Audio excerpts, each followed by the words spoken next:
Hello friends, అందరికీ నమస్తే. Welcome back to our channel. ఈరోజు మన ఛానల్లో ఎంతో హెల్తీ అయిన రెసిపీ రాగి సంకటి. రాగి సంకటి అనగానే నేను ఇక్కడ బియ్యంతో చేయట్లేదండి, ఓన్లీ రాగి పిండితోటే చేస్తున్నాను. ఈ రాగి పిండిలో మనకి ఐరన్, ప్రోటీన్, ఫైబర్ మరియు మినరల్స్, అయోడిన్ పుష్కలంగా లభిస్తాయి. ముఖ్యంగా కాల్షియం. ఈ కాల్షియం వల్ల ఎముకలు బలంగా ఉండేందుకు సహాయపడుతుంది. అందువల్ల మనం ముఖ్యంగా రోజు మార్చి రోజైనా ఒక్క ముద్దైనా ఇలా చేసుకొని తింటే నడుము నొప్పితో బాధపడేవాళ్ళు నడుము నొప్పి అనేది లేకుండా ఉంటుందన్నమాట. చాలా అంటే మన ఆడవాళ్ళకు చాలా ఉపయోగపడుతుంది. ఈ రెసిపీని ఇప్పుడు ఒక కప్పు తీసుకొని పిండిని 2 స్పూన్ల వరకు వేరొక బౌల్‌లో యేసుకొని కొంచెం వాటర్‌ని వేసుకొని ఇలాగా మెల్ట్ చేసుకొని పక్కన పెట్టేసుకోవాలి.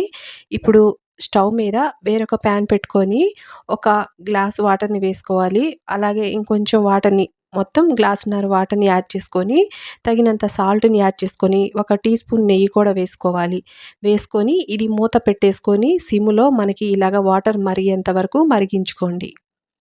ఇలా వాటర్ మొత్తం బాగా మరిగిన తర్వాత మనం మెల్ట్ చేసి పెట్టుకున్నటువంటి రాగి పిండిని వేసేసుకొని, ఇది బాగా కలిపేసుకొని ఒకసారి ఉండలు కట్టకుండా ఇలా వదిలేసేస్తే మనకి ఇలా బాయిల్డ్ అవుతుందనమాట.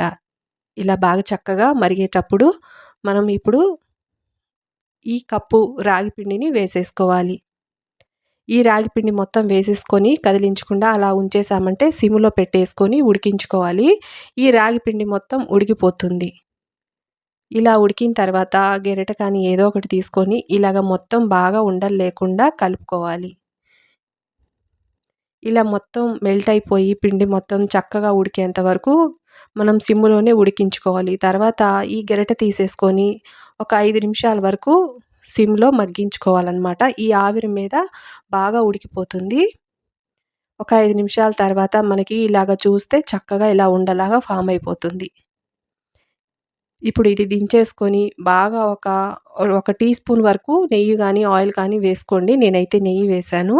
వేసుకొని ఇది మొత్తం చక్కగా బాగా కలిపేసుకొని, ఇలా సెపరేట్‌గా ఉండలు తీసేసుకోండి. ఉండలు తీసేసుకొని నెయ్యి రాసుకున్న ఏదైనా బౌల్‌లో వేసేసుకొని ఇలాగా తిప్పేసుకుంటే మనకి ఉండనేది వచ్చేస్తుంది. లేదు ప్లేట్‌లో వేసుకొనైనా చేత్తోటైనా మనం ఇట్లా ఉండని చేసుకోవచ్చు. చక్కగా వచ్చేసింది. కొంచెం నెయ్యి వేసుకొని ఇలా ఉండని ఒక బౌల్‌లో వేసేసుకొని చేశామంటే మనకి రాగి ముద్దనేది వచ్చేస్తుంది. చాలా సాఫ్ట్‌గా చాలా బావుందండి.